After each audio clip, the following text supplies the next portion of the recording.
The temperature had dropped to minus 28 degrees when the first German patrols reported something they could barely bring themselves to believe.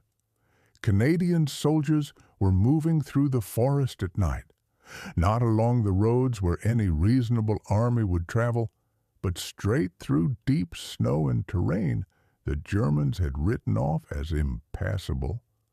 The patrols radioed back to headquarters describing tracks disappearing into the woods, signs that large numbers of men were pushing through country where nobody should have been able to move at all. The German officers who received these reports assumed their men were confused or letting the cold get to their heads. Nobody committed whole units to a frozen forest in that kind of weather. That was not a tactical decision. That was suicide. But the Canadians were not simply moving through the forest. They were quietly wrapping themselves around 7,000 German soldiers sheltering in the town of Kapellsche Veer.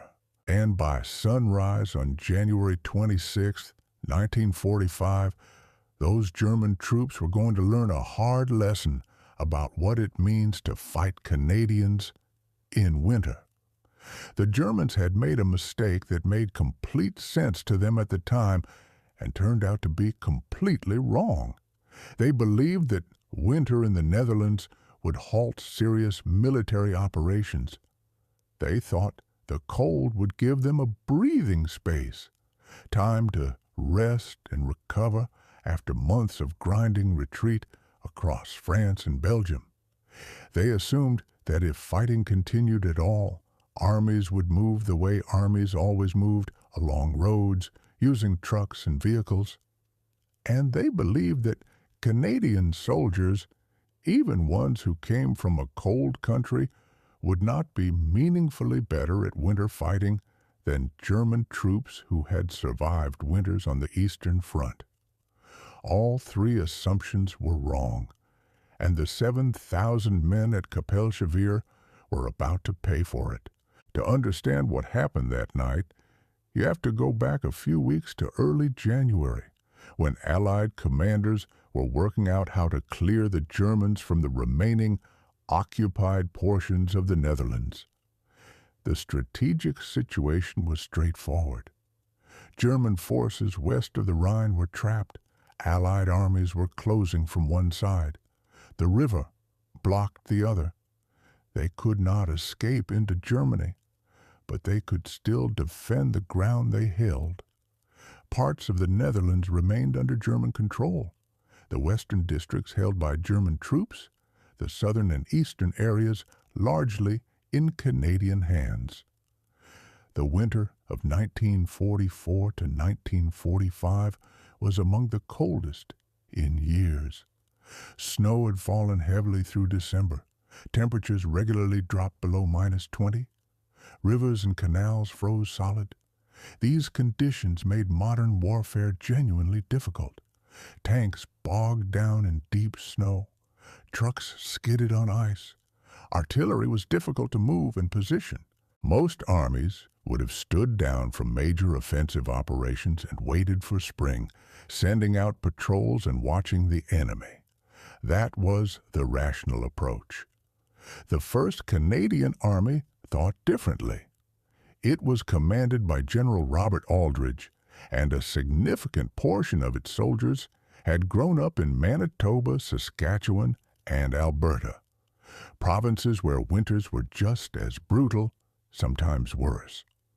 More importantly, many of these men had spent their civilian lives working outdoors through that brutality. Before the war, they had been farmers, loggers, trappers, and miners. Their work did not stop when winter came. They worked in snow, on ice, in temperatures that would freeze exposed skin in minutes every day of the year. This created a genuine difference between Canadian and German soldiers that went beyond equipment or training. German troops who had fought on the Eastern Front understood cold as a survival problem. Their training emphasized endurance, how to keep functioning when conditions were trying to kill you.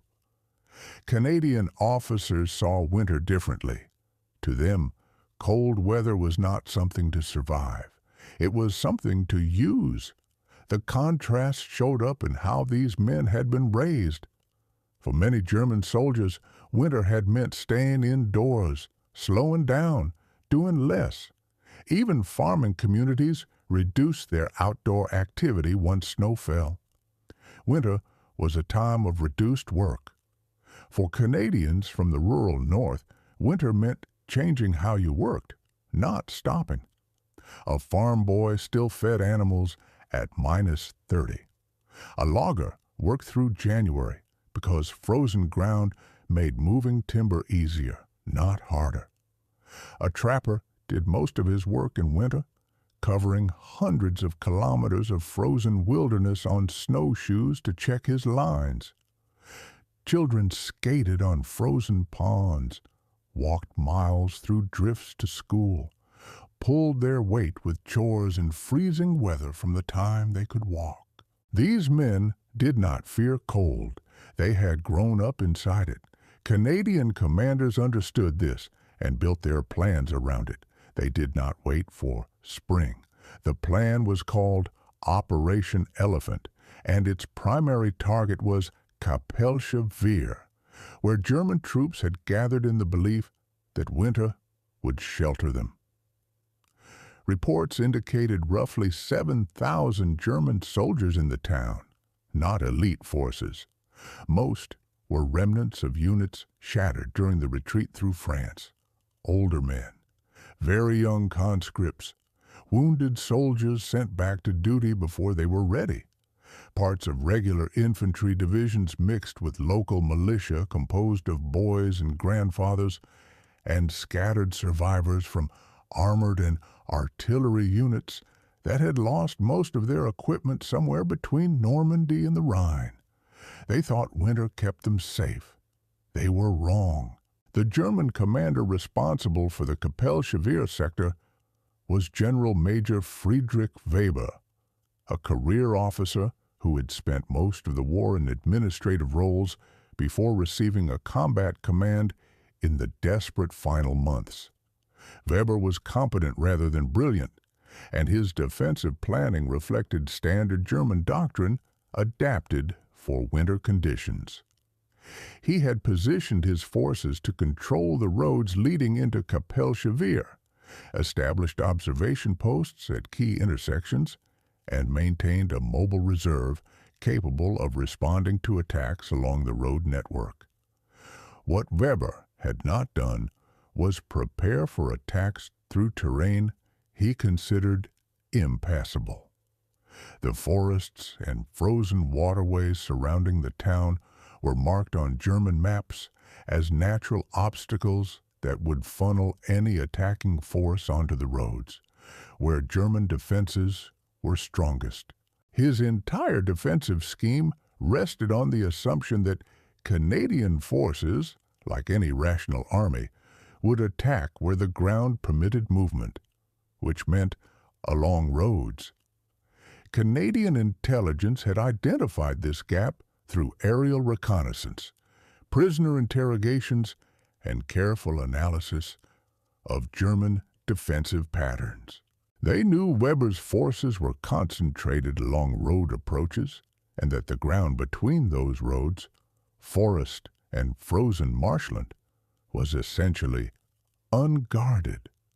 More importantly, captured documents and prisoner statements confirmed that German commanders did not believe large-scale movement through those areas was possible in current conditions. The Canadian plan was designed to exploit this blind spot without hesitation. Rather than attacking along roads where German defenses were strongest, Canadian forces would move through the forest and across frozen waterways to encircle Kapellsche Veer completely before the Germans understood what was happening. The attack would go in at night, in the coldest part of winter, under precisely the conditions German commanders had decided made military operations impossible. The force assigned to carry out this plan was built around the 4th Canadian Armored Division and supporting infantry brigades, roughly 12,000 soldiers plus artillery and support units. But the actual assault would be led by battalions chosen specifically for their winter warfare capabilities. The Algonquin Regiment recruited heavily from northern Ontario and included soldiers with extensive experience in winter logging and trapping. The Lake Superior Regiment brought men from the communities along Lake Superior's northern shore who considered -20 a normal January day. The Lincoln and Welland Regiment added soldiers from the Niagara region who had grown up skating on frozen canals almost identical to the ones they would be crossing in the Netherlands. The selection of units was not arbitrary. Canadian commanders had spent months evaluating which battalions performed best in winter conditions and had discovered real variation even within Canadian forces. Units from British Columbia, where winter was relatively mild, struggled more with extreme cold than units from Manitoba. Soldiers from Toronto or Montreal, still Canadian but urban, did not carry the same winter skill set as soldiers from rural communities where outdoor work continued regardless of temperature. This led to a deliberate policy of concentrating men with the strongest winter backgrounds into the units that would lead winter operations. The Algonquin Regiment was reinforced with transfers from other units, specifically requesting soldiers who had worked as trappers, loggers, or winter fishermen in civilian life. The Lake Superior Regiment received an entire company drawn from northern mining communities where temperatures regularly hit -40. These units spent the first 3 weeks of January training for the specific conditions they would face.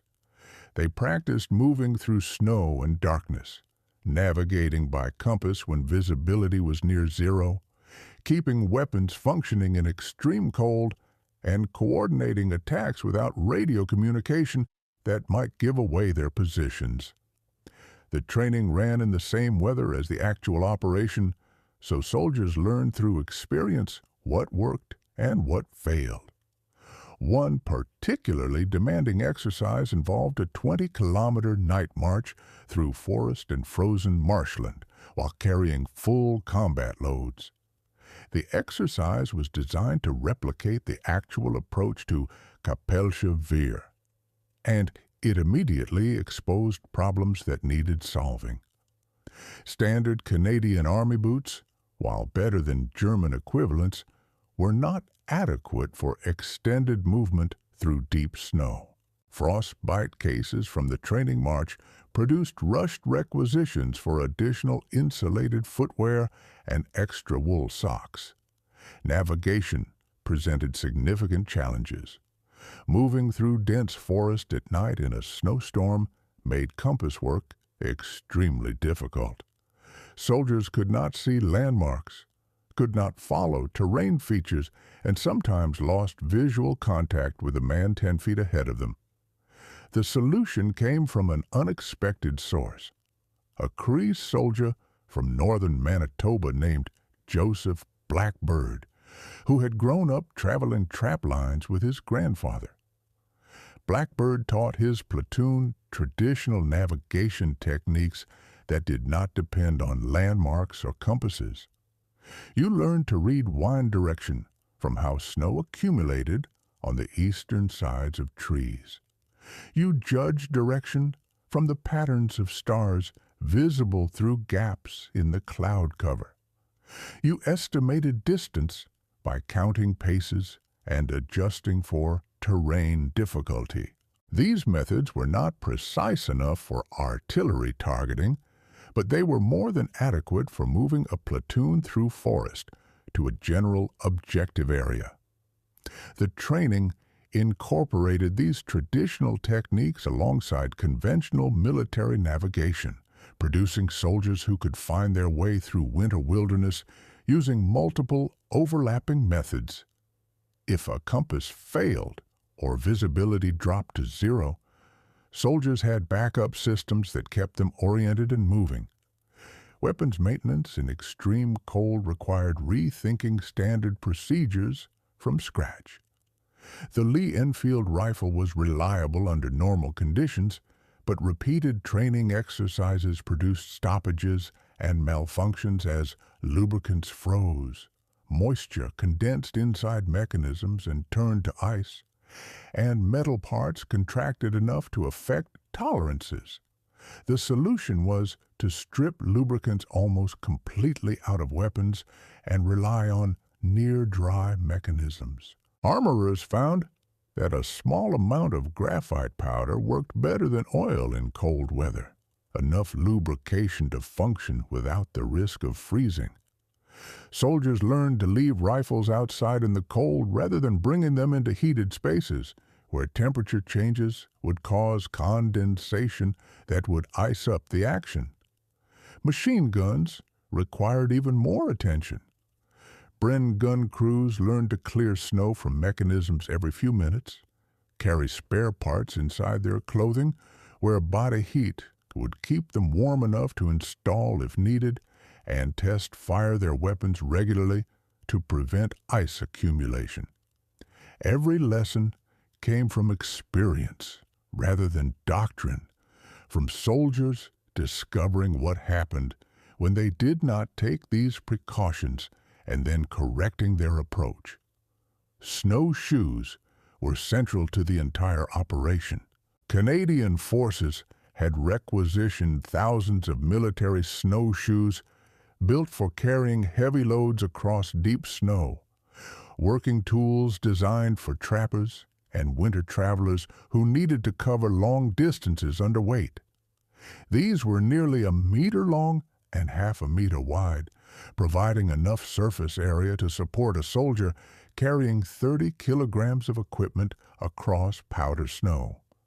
Soldiers trained extensively in snowshoe movement, learning techniques that made the awkward-looking gait genuinely fast. You lifted your knees high, swung your legs slightly outward to prevent the frames from overlapping, maintained a steady rhythm that could be held for hours. With practice, experienced snowshoers could move at something approaching a run across snow that would trap a man without them to his waist. A trained platoon could cover 15 kilometers across country, in conditions where forces without snowshoes would struggle to move a kilometer. German forces had nothing comparable. Their winter equipment was designed to help soldiers survive cold. Heavy coats, improvised insulation, not to enable mobility in it.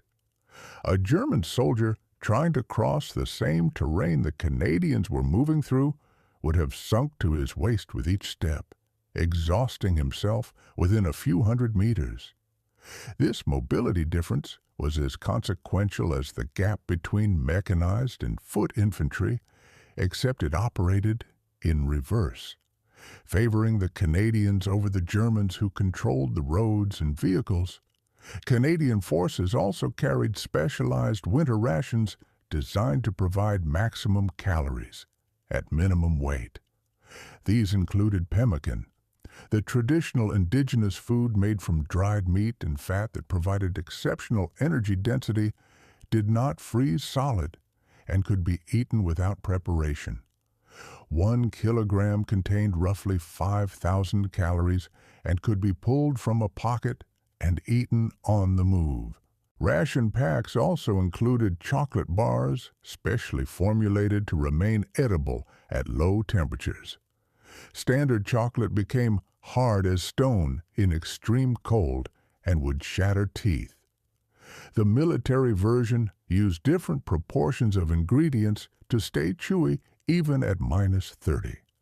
Concentrated soup that could be mixed with melted snow rounded out the rations, along with small solid fuel tablets that burned hot enough to boil water even in heavy cold, and rum, Officially medicinal, in practice a morale boost and legitimate protection against frostbite, since small amounts of alcohol promoted blood flow to the extremities and helped prevent cold injury during extended exposure.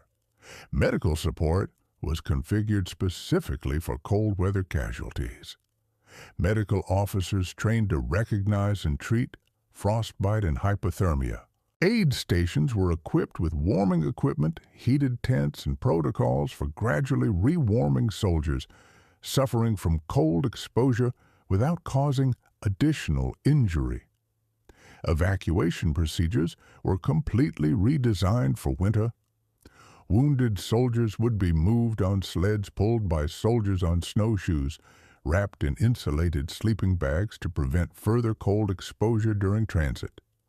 By late January, after weeks of intensive preparation, the Canadian forces were ready. Every aspect of the operation had been rehearsed in conditions matching what they would face during the actual assault. Soldiers knew how to navigate through forest and darkness, keep weapons functioning in extreme cold, move at pace on snowshoes under combat loads, and fight effectively when they reached their objectives. The final plan called for a night movement beginning on January 25th, with forces advancing through the forest in 3 separate columns to surround Kapellsche Veer from the north, east, and south. The western approach was deliberately left open, a withdrawal route for German forces who might choose to flee rather than fight. This was not mercy. It was practical tactics. Retreating Germans would spread panic through surrounding units, would not be available to reinforce other defensive positions, and would suffer casualties from exposure during their withdrawal, without the Canadians expending ammunition. Each column had specific objectives and routes selected through careful terrain analysis and intelligence about German dispositions. The northern column, built around the Algonquin Regiment, would advance through 8 kilometers of dense forest to reach a position blocking the northern road out of Kapellsche Veer. Their route crossed the most difficult terrain, but offered the greatest concealment and the lowest probability of encountering German patrols. The eastern column, centered on the Lake Superior Regiment, would follow a frozen canal for most of its approach. The canal provided a relatively flat, clear path through terrain that was otherwise heavily wooded and broken. The ice was thick enough to support men on foot, but not vehicles, which meant the Germans had not bothered to guard it. The eastern column's route was longer, roughly 12 kilometers, but the easier ground meant they could maintain a faster pace and arrive alongside the other columns on schedule. The southern column faced the most complex navigation challenge, cutting through a combination of forest and frozen marshland that was nearly impassable even with snowshoes. But their approach would bring them to positions directly behind the southern road into Kapellsche Veer, where German forces had established their strongest defenses. If they reached those positions undetected, they would be attacking German defensive lines from the flank and rear, collapsing them without a frontal assault. Artillery was positioned to provide fire support without betraying the plan. Ammunition was stockpiled, fire plans calculated, and communications established so guns could respond within minutes of the assault beginning. The deception plan was equally important. Canadian forces maintained normal patrol activity along the roads approaching Kapellsche Veer, sustaining the pattern German observers had grown accustomed to, activity that suggested any attack would come along conventional routes where German defenses were waiting for it. Intelligence gathering continued until the last possible moment. Scout teams infiltrated close to German positions to identify any last-minute changes in dispositions. Aerial reconnaissance provided updated imagery of where forces were concentrated. Meteorologists predicted that the night of January 25th would bring clear skies, light wind, and temperatures around -25. Nearly perfect. On the afternoon of January 25th, final orders went out to the assault columns. Officers and NCOs gathered their men, explained the plan, and emphasized the importance of silence. Soldiers made one last check of their equipment, weapons configured for cold weather, snowshoes in good repair, rations and ammunition properly distributed. The mood was a combination of confidence and controlled anxiety. They had trained extensively for this and knew they were prepared, but they were about to conduct a night march through difficult terrain in extreme cold, followed by a fight against an enemy whose numbers roughly matched their own. Success was not guaranteed, and everyone in the columns understood that mistakes during the approach or the assault could produce heavy casualties. But there was also a current of excitement. For months, soldiers from northern Canada had been telling their comrades from milder regions that winter was their season. The conditions were their backgrounds would give them an edge that training alone could not provide. Now they were going to prove it. Movement began at 1800 hours on January 25th, with temperatures already at -22 and falling. Full darkness had settled over the snow-covered landscape. Canadian soldiers moved out from their assembly areas in white camouflage smocks over their uniforms, weapons wrapped in white cloth to eliminate any glint of metal in the snow. The columns advanced in single file, following scout teams navigating by compass and occasional glimpses of stars through the forest canopy. The northern column stepped off first, disappearing into the trees along a route that had been scouted repeatedly during planning. The Algonquin Regiment's lead company moved carefully at first, verifying the route was clear and that the pace was sustainable for the men behind them. Each soldier carried roughly 30 kilograms of equipment, weapons, ammunition, rations, entrenching tools, spare clothing, heavy but carefully calculated to balance combat capability against mobility. The conditions were brutal, even for soldiers trained for them. Snow was waist-deep in places, requiring constant effort to push through even on snowshoes. The cold was severe enough that exposed skin would begin to freeze within minutes, forcing soldiers to keep their faces covered, except for small openings around their eyes.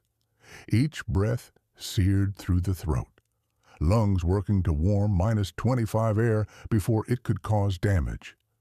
Every soldier had been taught the warning signs.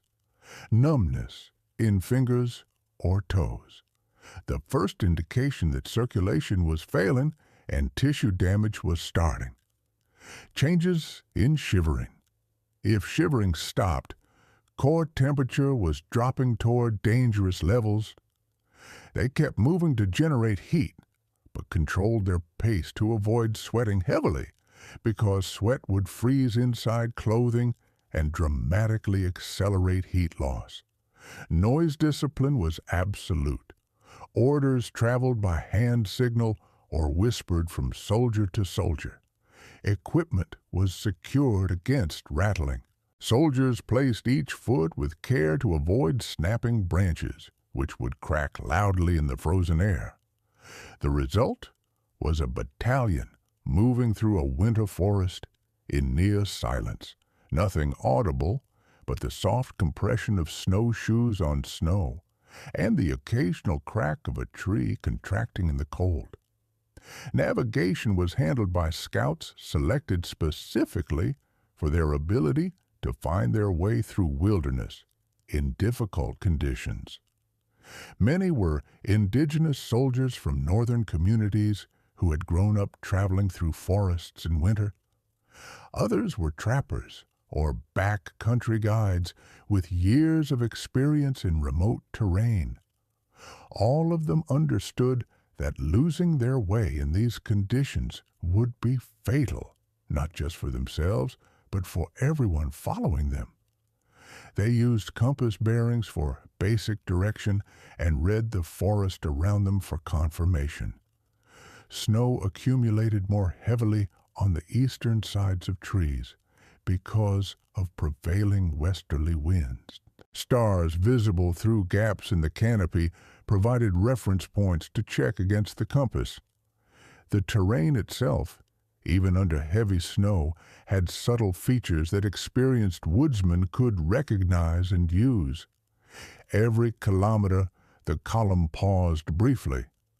Soldiers checked their feet for early signs of frostbite, adjusted equipment causing problems, ate pemmican or chocolate for energy, drank a sip of water from insulated bottles. Squad leaders counted their men to ensure no one had fallen behind or become separated.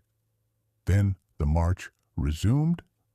The eastern column, moving along the frozen canal, made faster progress despite traveling a longer distance. The canal surface was relatively smooth and flat, far easier than the broken forest terrain the northern column was fighting through. Soldiers from the Lake Superior Regiment moved in a long file down the center of the canal, away from the banks where ice might be thinner. Many of these men had grown up skating on frozen lakes nearly identical to what they were crossing now, and they set a pace that covered ground quickly without any of the labored effort the forest required. The southern column had the most difficult route. The combination of forest and frozen marshland challenged even the most experienced winter travelers. The marshland was particularly treacherous. Snow cover concealed obstacles and soft spots that could trap soldiers without warning. The column moved slowly, scouts testing each section before the main body followed. Several times they encountered patches of unfrozen water or thin ice over marsh hidden under snow, requiring detours that added distance and time. Company commanders made constant calculations about whether to push through difficult terrain or find an alternate path. All of it had to be done in silence, without lights. But these were soldiers who had fought through Sicily and Italy, who had been through the house-to-house fighting at Ortona, who had built reputations as troops who did not stop regardless of conditions. They were not going to let a frozen marsh keep them from their objective. By midnight, roughly 6 hours after the columns had moved out, all three were making solid progress. The northern column had covered 5 of their 8 kilometers and was ahead of schedule. The eastern column had traveled 9 of their 12 kilometers, also ahead of schedule. The southern column, despite the navigation challenges, had covered 4 kilometers and remained confident of reaching their objective on time. German forces in Kapellsche Veer were completely unaware they were being surrounded. Their patrol stayed close to the roads, where movement was easier, and in any case, German doctrine did not envision enemy forces moving in battalion strength through winter forest at night. The few observation posts established in the woods had been pulled back after dark. Keeping men in exposed positions in those temperatures seemed pointless when weather conditions were supposed to prevent military operations. This complacency was precisely what Canadian planners had counted on. The entire operation was built on the assumption that Germans would do what made sense to them based on their own experience and doctrine, which meant they would not be watching for an attack their doctrine said was impossible. Around 0100 hours on January 26th, all three Canadian columns were approximately in position around Kapellsche Veer. The Germans still had no idea. Canadian scouts had infiltrated close enough to observe German soldiers moving openly through the streets, windows lit in buildings where troops were sheltering from the cold, only minimal security on the roads out of town. The original plan called for the assault to begin at 0300, giving the columns time to finalize their positions and bringing artillery into range. But Major Robert McKinnon, commanding the northern column, saw an opportunity. His scouts were reporting German dispositions that revealed complete unawareness. If the Canadians waited until 0300, a German patrol might stumble onto one of the encircling columns, and the advantage of surprise would evaporate. McKinnon radioed division headquarters requesting permission to begin the assault immediately. The request went up the chain of command to Robert Aldridge himself, who was monitoring the operation from a forward command post established specifically to maintain close control. Aldridge was known as an aggressive, innovative commander who valued initiative over rigid adherence to timetables. He approved McKinnon's request within minutes and ordered all three columns to begin the assault at 0130, 90 minutes ahead of schedule. The decision exemplified the command philosophy that had made Aldridge effective throughout the campaign. He had given his subordinates clear objectives and sufficient resources, then trusted them to exercise their own judgment about timing and methods. When McKinnon identified an opportunity to strike before the moment passed, Aldridge backed that initiative rather than insisting on following the original plan. The attack began with mortar fire from all three directions simultaneously. Canadian mortar crews had pre-positioned their weapons during the final approach and calculated firing solutions earlier, ready to begin dropping rounds within seconds of the order. Illumination shells burst over the town, lighting up German positions. High explosive rounds targeted buildings where intelligence indicated headquarters and troop concentrations. The German reaction was complete confusion. Soldiers who had been sleeping in relatively warm buildings, comfortable in the belief that winter weather protected them, were jolted awake by explosions arriving from impossible directions. Officers trying to organize a response had no idea where the attack was coming from, because fire was landing from three directions simultaneously, which should not have been possible if Canadian forces were attacking conventionally. General Major Friedrich Weber, commanding from his headquarters in the town's largest hotel, immediately tried to contact his unit commanders for situation reports. He discovered his telephone lines had been cut. Canadian scouts had located the wires connecting Kapellsche Veer to surrounding positions and severed them during the approach, isolating Weber from his higher headquarters and from units that might have provided reinforcements. Radio communication was possible but chaotic, with multiple units transmitting simultaneously and contradictory information about where the attacks were originating. Weber initially read the situation as a large raid rather than a major assault. His Eastern Front experience had included Soviet winter raids in battalion strength, fast strikes against German positions followed by rapid withdrawal before reinforcements could respond.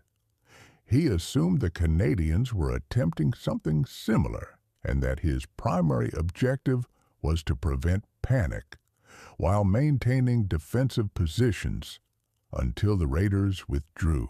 His first orders were to reinforce the southern edge of town, which he assumed was the logical approach from Canadian-held territory. He dispatched 2 infantry companies, roughly 300 soldiers, and his reserve platoon of 3 assault guns to establish defensive positions on the southern road. These forces moved quickly, soldiers grabbing weapons and equipment, assault guns grinding through snow-covered streets toward the southern perimeter. They ran directly into the Canadian southern column, which had finally reached its positions and was advancing toward the town. The meeting engagement happened in near total darkness, despite the illumination rounds overhead, both sides firing at muzzle flashes and movement in the snow. Visibility was terrible, made worse by blowing snow and smoke from the mortar explosions. Soldiers on both sides were shooting at shapes and sounds rather than clearly identified targets.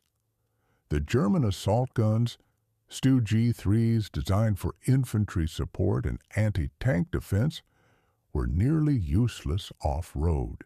They could move along the plowed road, but any attempt to maneuver into the flanking terrain saw them immediately bogged down in snow deeper than their ground clearance. The assault gun commanders quickly recognized they were confined to the road, which made them predictable targets for Canadian anti-tank weapons. Canadian infantry from the Lincoln and Welland Regiment had positioned themselves in the forest flanking the southern road, waiting for exactly this response. They had brought several PIAT anti-tank launchers forward and positioned them to cover the road from multiple angles. When the German assault guns appeared, moving slowly because the visibility was so poor, Canadian PIAT teams engaged from less than 50 meters. The first round struck the lead assault gun in the side armor, penetrated, and detonated inside the vehicle. The explosion killed the crew instantly and set off stored ammunition, producing a secondary blast that destroyed the gun entirely. The burning wreckage blocked the road. The second assault gun tried to reverse, but the commander could not see clearly in the darkness, and the vehicle slid off the road into deep snow, where it bogged completely. The third gun attempted to suppress the Canadian positions with main gunfire, but shooting at unseen targets in darkness was ineffective, and each muzzle flash gave Canadian soldiers a clear aiming point. Another PIAT round struck the third gun, deflecting off the front armor without penetrating, but damaging the gun mantle and convincing the crew that remaining in position meant death. They abandoned the vehicle and fled back toward town on foot. The German infantry companies did no better. They deployed into defensive positions along the road, expecting to repel a Canadian attack from the south. Instead, they found themselves taking fire from Canadians who had moved through the forest and were attacking from the flanks and rear of German positions. The Canadians were on snowshoes, maneuvering through snow that German soldiers could not traverse without exhausting themselves completely. The fighting devolved into a confused close-range battle in near darkness. Soldiers firing at muzzle flashes, trying to identify friend from foe when visibility was measured in meters. German soldiers, many of them older reservists or young conscripts with limited combat experience, found themselves fighting enemies they could barely see who seemed to move effortlessly through terrain that trapped the defenders. Within 30 minutes of first contact, the southern German force was retreating back toward the town center. All 3 assault guns were destroyed or abandoned. Roughly 40 soldiers had been killed or wounded.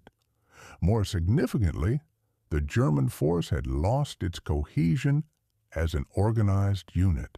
Soldiers were streaming back individually or in small groups, no longer responding to officer direction, simply trying to reach the relative safety of buildings in the town center.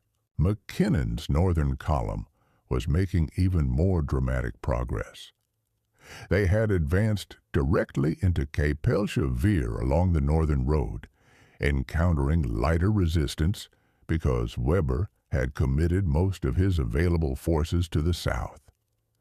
The few German soldiers on the northern side of town were mostly sentries in local security positions, not organized defenders prepared to stop a major assault. The Algonquin regiment pushed through using tactics rehearsed extensively during training. Infantry would suppress a building with machine gun and rifle fire, forcing defenders to take cover. While defenders were pinned down, assault teams moved forward under cover of darkness and blowing snow. Some teams approached directly, using grenades to blast through doors or ground floor windows. Others moved around to sides or rear, looking for unguarded entrances or structural weak points.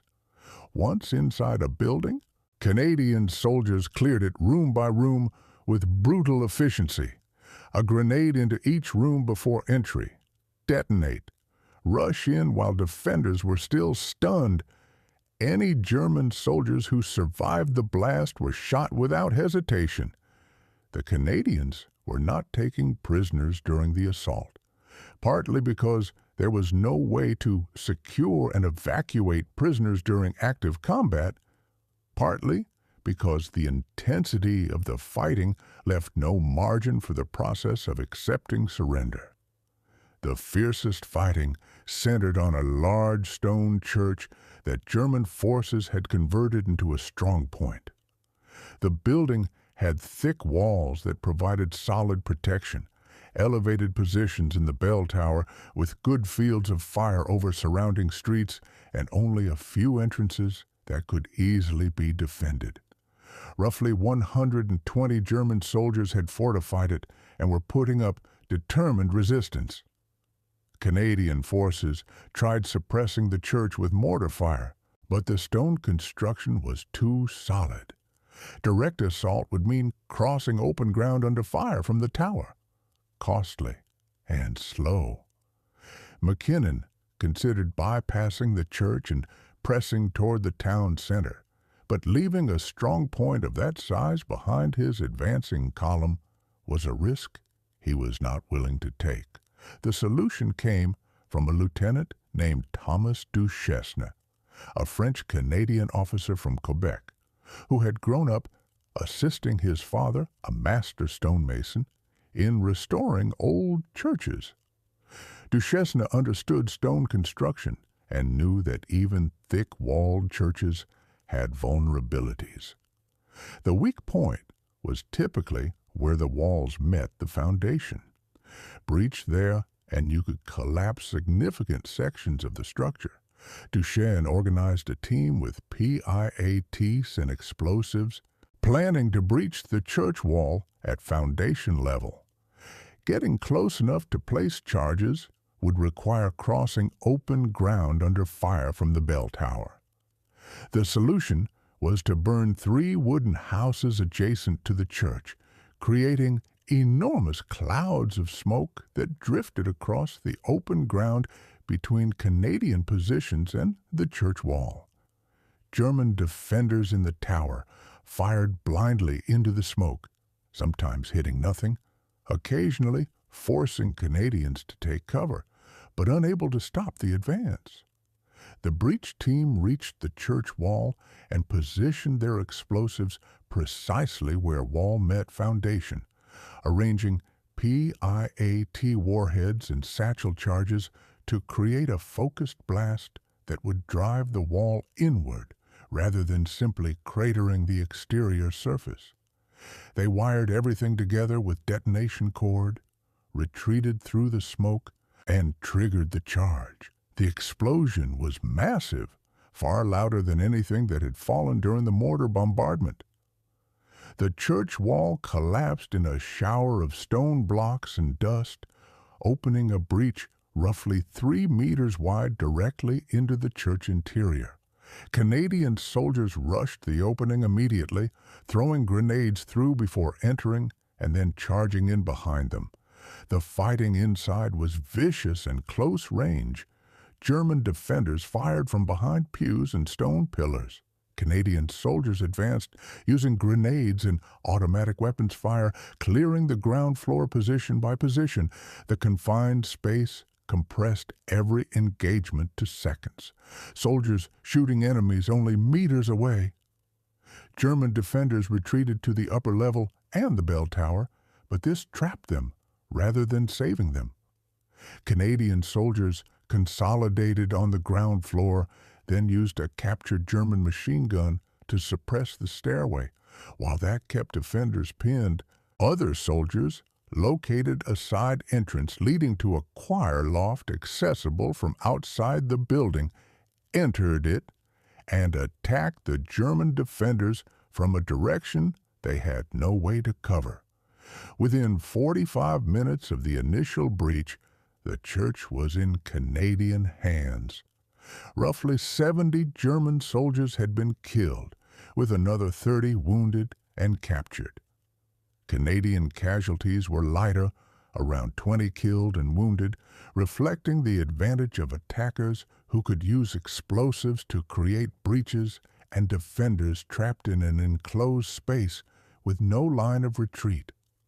The fall of the church broke German resistance across the northern sector. Other German positions, seeing that even the strongest defensive point had been overrun, began abandoning their posts and pulling back toward the town center or fleeing west entirely.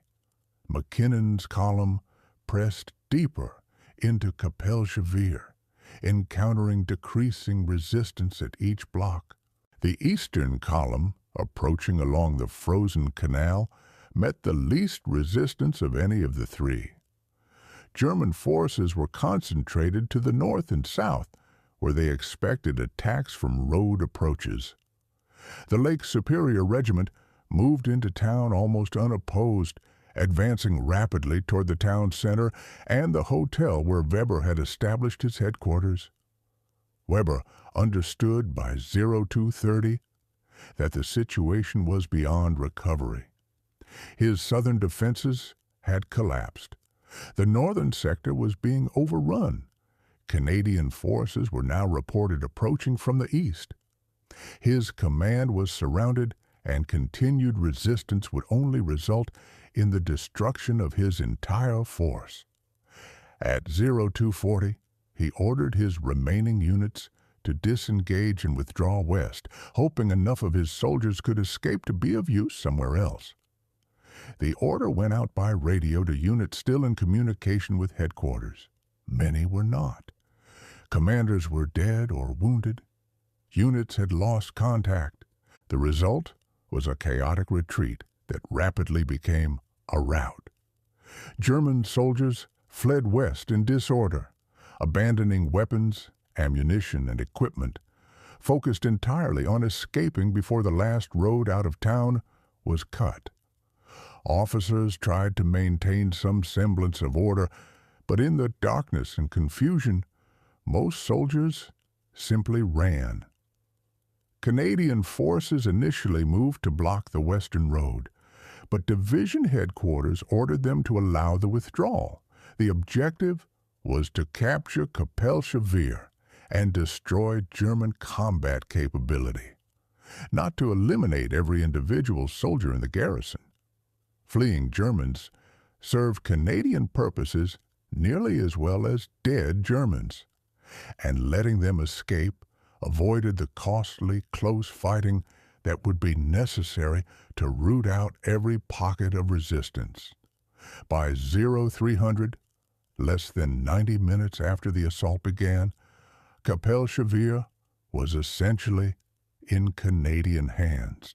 German forces were streaming west into the winter darkness, leaving behind their dead, their wounded, and soldiers who had become separated from their units in the confusion. Canadian troops moved through the town systematically, clearing buildings, collecting prisoners, and treating casualties on both sides. As dawn broke around 700, the full scale of what had happened became clear. The town was firmly under Canadian control. Abandoned German equipment littered the streets. Weapons, ammunition, supplies dropped in the panic to escape. Canadian intelligence officers began assessing what had been captured and what the Germans had lost. The numbers were stark. Roughly 2,000 German soldiers were dead, wounded, or captured in Kapellsche Veer itself. Another 5,000 had fled west during the night, most of them abandoning their weapons. Those fleeing soldiers had scattered into the winter landscape without organization or supplies, and many would become casualties from exposure and frostbite in the days that followed, without any further Canadian action being required. Equipment losses were catastrophic. Virtually all heavy weapons abandoned, including the 3 assault guns destroyed in the initial fighting, multiple anti-tank guns that could not be moved through deep snow, mortars and machine guns left behind when their crews fled, and substantial quantities of ammunition and supplies that could not be evacuated in time. More significantly, the Germans had lost their coherence as organized military formations. The 7,000 soldiers who had garrisoned Kapellsche Veer had come from various units, but they had functioned as a working defensive force with a command structure and assigned responsibilities. That organization had been destroyed during the night. The survivors who fled west were scattered individuals and small groups, not units capable of immediate combat operations. Canadian casualties were remarkably light, given the intensity of the fighting. Roughly 120 soldiers had been killed or wounded during the assault, with the majority of casualties coming during the initial fighting on the southern approach and the assault on the church, a ratio of approximately 1 Canadian for every 17 Germans killed, wounded, or captured, reflecting the complete tactical surprise achieved and the advantages Canadian winter warfare capabilities had provided throughout the night. The psychological impact of the defeat spread far beyond the soldiers directly involved. German forces throughout the Netherlands heard what had happened at Kapellsche Veer through official reports, soldier gossip, and encounters with dazed survivors making their way westward. The story that reached German units was frightening in the way it was told. Canadian forces had moved through terrain that should have been impassable. They had surrounded a large garrison without being detected. They had launched a devastating night assault that destroyed 7,000 soldiers in less than 2 hours. The incident reinforced the reputation Canadians had been building since Normandy, but with a new dimension. It was not just that they were aggressive or physically tough. It was that they could fight effectively in winter conditions that reduced other armies to survival mode. German commanders began to understand that the traditional campaigning season did not apply when fighting Canadians, that winter provided no protection, that Canadian attacks could come at any time, in any conditions. This had significant strategic implications. German forces could not use winter months to rest and refit as planned. Units had to maintain full defensive readiness through the coldest months, keeping soldiers in forward positions rather than rotating them to warmer rear areas. Reserves that would normally be pulled from the line during winter had to remain in position because commanders could not predict when or where Canadians might strike next. The constant alert through winter degraded German combat effectiveness progressively. Soldiers spent months in cold, exposed positions, frostbite, and cold weather illness, creating casualties without any combat taking place. Equipment deteriorated faster under continuous winter exposure than when it could be properly maintained. Aldridge recognized the strategic value of what had been accomplished at Kapellsche Veer and built on it through subsequent operations designed to maintain pressure throughout the winter. Some were modest in scale, company or battalion raids against German outposts and defensive positions.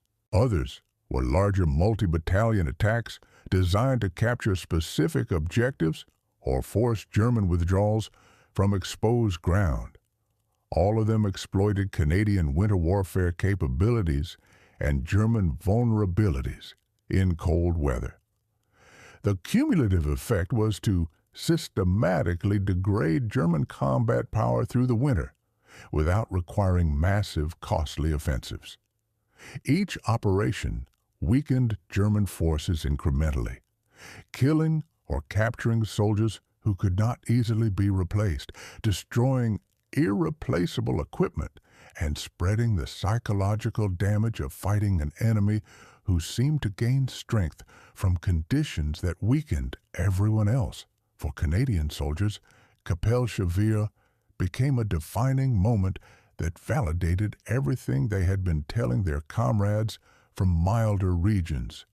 That winter was their season. The conditions under which their backgrounds gave them genuine advantages that training alone could not replicate.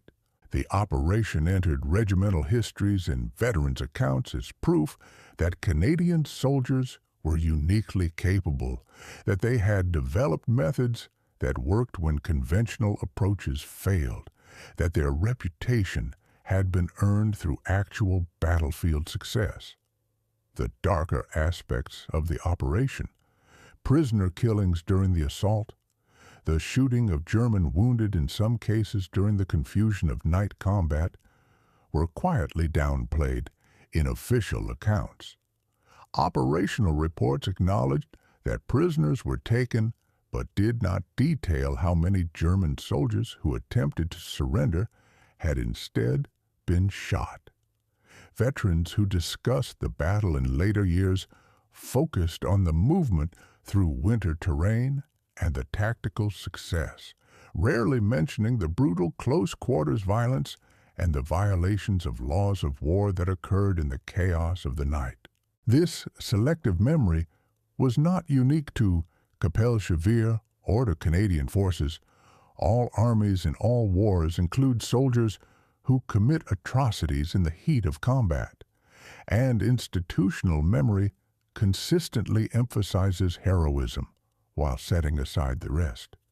But the pattern was pronounced in Canadian winter operations, where the narrative of brave soldiers overcoming harsh conditions was far more comfortable than acknowledging what some of those soldiers had done in the buildings and streets of the town once the fighting turned close and desperate. The German perspective on Kapellsche Veer, preserved in prisoner interrogations and post-war accounts from survivors, centered on shock and the specific fear of fighting an enemy who could operate in conditions that shut down normal military activity.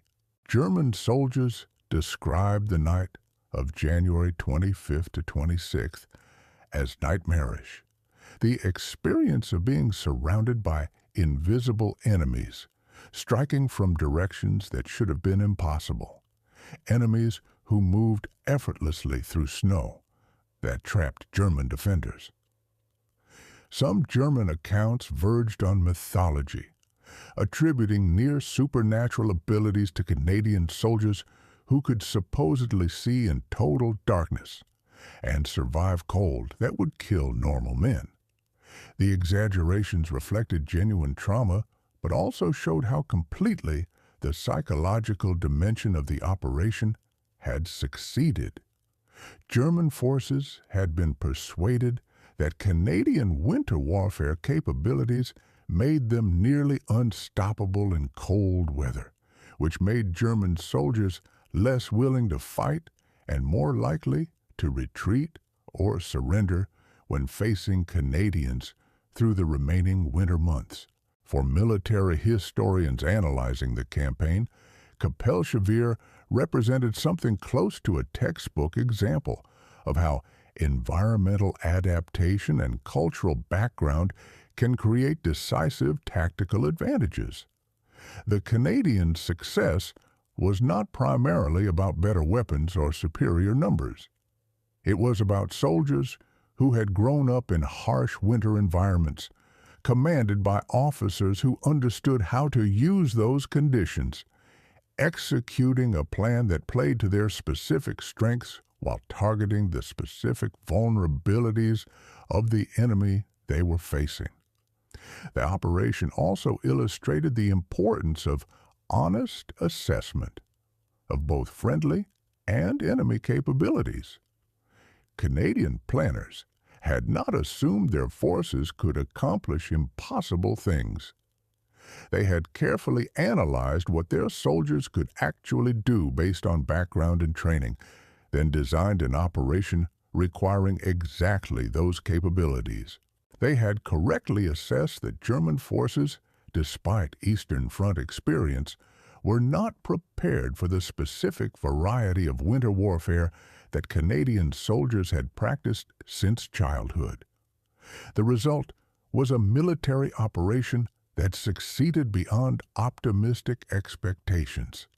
A defended town captured, a 7,000-man garrison destroyed, minimal friendly casualties, complete tactical surprise achieved despite moving in battalion strength through enemy-held territory, and psychological effects that weakened German defensive capabilities across the entire Netherlands sector for the months that followed.